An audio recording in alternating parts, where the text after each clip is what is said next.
We're about to find out the truth about Said Benrahma. Now, why should we need to find out the truth about a signing? Seems like an odd thing to say. Doesn't really seem to happen at most other clubs. We don't look at Fofana, let's say, at Leicester and think, we're going to find out the truth about whether Brendan Rodgers likes Fofana. And I think you can probably say the same for pretty much most of the clubs in the Premier League and below. But there's an interesting dynamic, certainly at West Ham.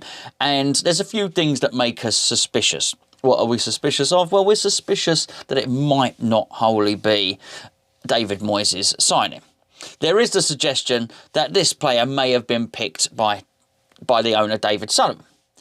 I certainly suspected that over the course of the transfer window, Joshua King was the favoured choice for David Moyes. But there's a lot more to it than that. There's a lot more detail that needs to feed into it. But before I go into that detail, the main reason why we're going to find out about it is because of the huge sum of money that we have shelled out for this player. And when I say we have shelled out for this player, I know he's on loan, but there is, as they say, it usually says an option to buy, but in this instance, it's an obligation to buy pending a completed and satisfactory medical. The obligation to buy is that the transfer is between £24 million rising to £30 million. Now, that's a whopping great amount of money. And any transfer made on that scale, you would imagine, would have to be sanctioned by the manager, David Moyes. And he's the key in all of this. Because to put it into perspective, David Moyes has only spent more money than that once in his career, believe it or not. His record transfer at Manchester United was for one matter. It was £37 million. His next biggest signing at Man United was Fellaini for 26.5. Fellaini, coincidentally, was also Moyes' record signing at Everton. I think it was, I should know really, I checked it out about 2 hours ago. I think it was about £18 million. So he's only spent more than £30 million once. Now that's a big deal. If you are a manager of David Moyes' vintage, then this is one of the biggest signings. It's the second biggest signing of David Moyes' career. Wow. I mean, that is absolutely huge. And when you're going to go and spend that sort of money, it's not the sort of thing you'll do frivolously. And I would also look back at some of Moyes' bigger signings and some of the signings that he has brought in for big money. And when I say big money, you put that into context. A lot of his days at Everton, they weren't awash with money. So I'll give you an example. Remember the striker Andy Johnson? £9 million for Crystal Palace. Massive money. He just played him. It was as simple as that. He paid big money for Tim Cahill from Millwall at the time for a Championship player. He just played him. Heitinger, big money, played him. Here's my point. David Moyes pays big money for players or close to record signings for players in his career. He plays them. This is his second biggest sign of his career. If Said Benrahma doesn't play for West Ham United, you have your answer. But why are we suspicious about this? I say you have your answer. Your answer to what? Well, your answer to whether David Moyes chose him or not. If Said Benrahma doesn't play, then the suspicion is that this is a purchase made by David Sullivan. But why would we suspect this? Just give a little bit of context, a little bit of backstory to this. Firstly, let's say I think it was Sam Allardyce who came out publicly and he turned around and he said, yeah, David Sullivan does like to buy players. He does see himself as a director of football type role. We know this to be true. We suspect this to be true, but to hear it confirmed by a manager, even if it is Sam Allardyce, it's still a little bit of confirmation to what we suspected. If you remember, I did an interview with Barry Silkman. And I didn't ask Barry Silkman the question. He offered it up as part of the interview. He said, David Sullivan does like to buy a player. So we've heard it from an agent, we've heard it from a manager, an agent that's worked for Sullivan and done deals for Sullivan, and a manager that's worked for Sullivan. I don't think they're making it up. So I think we can probably take it as pretty standard that this is something he does. Not in every player, by the way, but something that he's prone to doing on occasion, let's say. So number one, that gives us the suspicion. Number two, what also makes us suspect is the link with Salthouse, the agent. Now, apparently Benrahma has since left Salthouse, but he was with him, and apparently he has played some part in this deal. Now, as we know, David Sullivan likes to deal with certain agents, with agents that he considers to be familiar to him, friendly to him, and that's another reason that we might think, oh, okay, maybe this is a Sullivan signing and not a David Moyes signing. But then I want to get into the fact that we had this centre-half defensive chase all winter long. And it was really clear that David Moyes' priority was a centre-half. I didn't particularly agree with it at the time. I didn't really know why he was looking for a centre-half. I thought there were other areas of the pitch that perhaps deserved attention first and foremost. But anyway, it doesn't matter. He's the manager, and if that what he wanted was a centre-half, that was fine. That's what he wanted to spend the bulk of his money on. There was so little money we had to sell Grady Diangana to boost the transfer kitty, so as we basically had about 30 million quid to spend. So we chased Tarkowski, we went for Fofana, funnily enough, who I mentioned earlier on, and we also went for Taletazar from Marseille, the one that looked like Thor from the Avengers, if you remember. And we got none of them. And I just found it really odd that, not that we would go and try and purchase a skillful player, and Benrahma really is a very, very skillful player, but the fact that we would think, hold on, this is going to be one of our record signings, our third biggest ever signing, David Moyes' second biggest signing of his career. Here, David boy, here's your money, here's your 30 million. What do you want? Well, Santa, I would like a central defender, please. Okay, central defender, couldn't get him. Okay, we're going to keep going. Actually, no, I don't want a central defender. I want like a tricksy type player, one that can do pirouettes, flick the ball over his head, stuff like that. Someone that's a little bit like Payet. Oh, right, so you don't want a defender? Nah, not bothered about a defender. Tell you what, just give me a cheap one in from Watford, and now I'll have the tricky player, please. I don't know that he said that, by the way. That's me making that up, of course. But I did find it an interesting switch of targets, let's say. So, again, that also makes you suspicious of it. Another reason why I was suspicious of it is because of the system David Moyes is playing. Now, somebody mentioned in the comments yesterday that David Moyes has not traditionally played 3 or 5 at the back throughout his career. He's played with a 4 at the back wherever he's been. Absolutely true. He said so maybe he feels forced to play this way in the current circumstance because he doesn't like the players that he's got. Now, yes, this video is all about I don't think he trusts the players that he's got on the bench.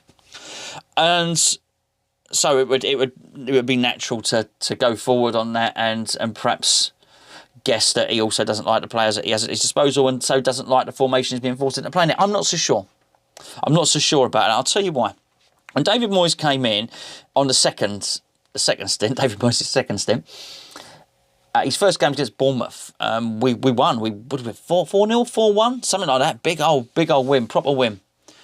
And he played with 4 at the back. He more or less played with the same formation that Pellegrini had been playing. You'd expect him to do that. That's a sensible thing to do, not change too much first week in the job, so on and so forth. Great. But having done that, having played and won so handsomely, you would expect the next game that he keeps the same formation. He didn't. He went to 3 at the back.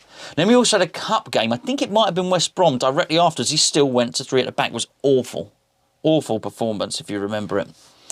And I just found it interesting. It was as if he had a formation at work that beat Bournemouth, but he couldn't quite resist it. He was desperate to go to 3 at the back. Then after a little while, he sort of had to change it back, but then he went for it again. If you remember, we were playing Brighton. We were very, very comfortable in the game playing 4 at the back. Half time, we switched it to 3 at the back. Very un-Moyes-like thing to do, and we capitulated. Again, he just seemed desperate to switch it to 3 at the back, despite it working. There's 2 examples of a formation with 4 at the back working for him and him being determined to switch to 3. And if you will remember a lot of my videos during lockdown, I said I suspect he is going to change it. I expect he's going to look to do that. So I'm not surprised. I often thought this is something that he wants to do. With that in mind, I don't really see an awful lot of space for Benrahma within this formation that he's playing now, which is another reason to suspect that it's not David Moyes' signing.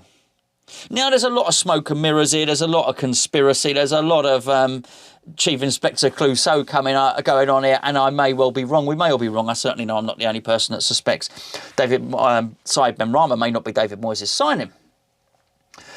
But the formation one is interesting. If you remember, I've said on numerous occasions that it wouldn't surprise me if, when Benrahma plays it, if he almost plays in the Masuaku position, because I think he's a defender. No, not at all. But I don't look at him, and I look at him, I know what I see, but then when I try and assess Benrahma, I try and work out what David Moyes sees. There's a couple of people who suggested he could play Benrahma up front. I tell you now, he won't. Now, bear in mind, I don't know. I didn't see the game against Liverpool. But I suspect he won't play him as a forward. I suspect he sees him as a wide player. Look, Pablo Fornals, the fornicator, is not a wide player, but David Moyes is more than happy to play him wide when he thinks he needs to. Let me tell you, I very much see him as playing Said Benrahma wide. Happy to be proved wrong, of course. But it's another reason to suspect it perhaps wasn't his signing. Now, look at other positions on the pitch within his formation. I just don't see it. I just don't see the role for him. I think the Fornals one has become such a hard-working role. I'm struggling to see Moyes playing him there, which is why I said the Masuaku one. If you remember last season when David Moyes made that little special Mark Noble position, just specially for Mark Noble, wrapped in a knife, gift wrapped specially just for you, Mark. That position, whatever that was, in whatever system that might have been, I could see Benrahma playing in that. Now, let me get things right, because anytime talking about Benrahma, I've got to be honest with you, it's a bit like treading on eggshells. So I do notice that there's people that pop up in the comments that I've not seen before. I've been doing these videos for a long time. I recognise the vast majority of you in the comments. And new ones pop up, and you're very touchy about Benrahma. You know, don't criticise Benrahma. And I'm not criticising Benrahma. So for the record, because somebody came on in the comments and said Benrahma may well do very well at West Ham, and you're going to be disappointed. What? What do you mean? I'll be delighted. I'll tell you, I'll be disappointed. I want him to work out, but I am suspicious for all the reasons I have just given, and I'm not on my own in that. But for the record, I think he's a really skillful player. I actually want to see him play. For the record, when I was trying to have a little sneaky look at my phone when I was having dinner the other day, trying to get the Liverpool West Ham updates, I was disappointed. I kept on looking to see if Benrahma, you get the little arrow that points that Benrahma's coming on the pitch, and one to point that somebody else is coming off the pitch. Well, you'd hope that would happen, otherwise we'd have 12 men on the pitch and we'd probably be facing sanctions. But I was disappointed. I'm excited. I'm looking forward to seeing him. Maybe I'm putting 2 and 2 together and coming up with 5. I hope so as well. But I'm not convinced. And this is why I think we're going to find out this weekend. Is going back to the start of the video, there is no way David Moyes is leaving somebody that he has chosen and he has spent, whatever you want to call it, 24, 25, ranging to 30 million quid on. He ain't leaving him on the bench. That's just not what David Moyes does. It's like yesterday with the substitutions, where I had to scratch back a little bit and have a little look back into the past and see what he does. He doesn't do this. David Moyes spends big money on players and he plays them. Even Jarrod Bowen. Look at Bowen. All right. That's why I was going to allow these couple of fixtures. And I said, Liverpool, Manchester City, not reading anything into it. Jarrod Bowen, he eased him in. Absolutely. Now, I don't mean that if Benrahma doesn't start, that it's all over. It's not all over anyway. However, I do think if we don't see Benrahma on in the 55th, 65th minute, something like that, that is going to give us an indication. If what you see is Benrahma coming on in the 86th, 87th minute, I think it will show you, depending on the context of the game, depending on how the game is. But if you don't see him, and we are in that game, either winning, drawing, or just a goal behind, or something like, well, whatever. If you don't see him, and it's a sort of 86th, 87th minute substitution, then I would start to get worried. Then I would possibly look at it and think, you know what, there's something a little bit fishy going on here. I like to believe that there is no way, and yes, I know, just to reiterate what I said at the start, we haven't paid the money yet. It's a loan deal with the obligation / option to buy. I find it hard to believe that somebody would bequeath a gift of 30 million on a manager. I understand that David Sullivan might go out to South America and take a punt at 500 grand on. I always use the example of Wellington Paulista, don't I? But I think he's the poster boy. I think the Wellington Paulista transfer signifies what David Sullivan does, and I very much think that is possibly the transfer that Sam Allardyce is alluding to. Sam Allardyce is on the training ground, and Sully turns up and says, "Hey, we've got a new player for you." And Sam Allardyce is there thinking, "Who is this? Oh, it's your new player. It's your South American striker, your little tricksy player. Oh, you know, he's gonna be a world beater." And Sam's looking at him thinking, "I'm not playing this bloke. I'm not playing this bloke." Sam Allardyce is looking at him thinking, "Do you know what? To keep the owner happy, I'm going to bring him on the 85th minute or something like that." But he is not playing any part in my planning. He's not playing any part in my strategy or tactics. We're going to find out all of that very, very soon, because I don't just mean David Moyes, I think any manager. You're going to be like a kid with a new toy, right? You're just going to be. This thing, that machine behind me, has got loans to me, right? To do a video on it and to do a review on it. I was like a kid at Christmas. I could not wait to get in here. I just couldn't wait to play with it and push all the buttons and have the lights all flashing up and do all the stuff. A manager's going to be no different. A manager, when he gets a player in, is going to want to use him. He's going to want to play to me like a kid at Christmas. He's going to want to unwrap him and play him, if you pardon that. Well, not like that, obviously. But I think we're going to find out a lot. David Moyes, if he has chosen Benrahma, he is going to be excited. He's going to be ready to play him. He's going to be looking forward to playing him. If David Moyes hasn't chosen Benrahma, then he's going to be reluctant to. And if he's reluctant to get him involved, we're going to find out very, very quickly.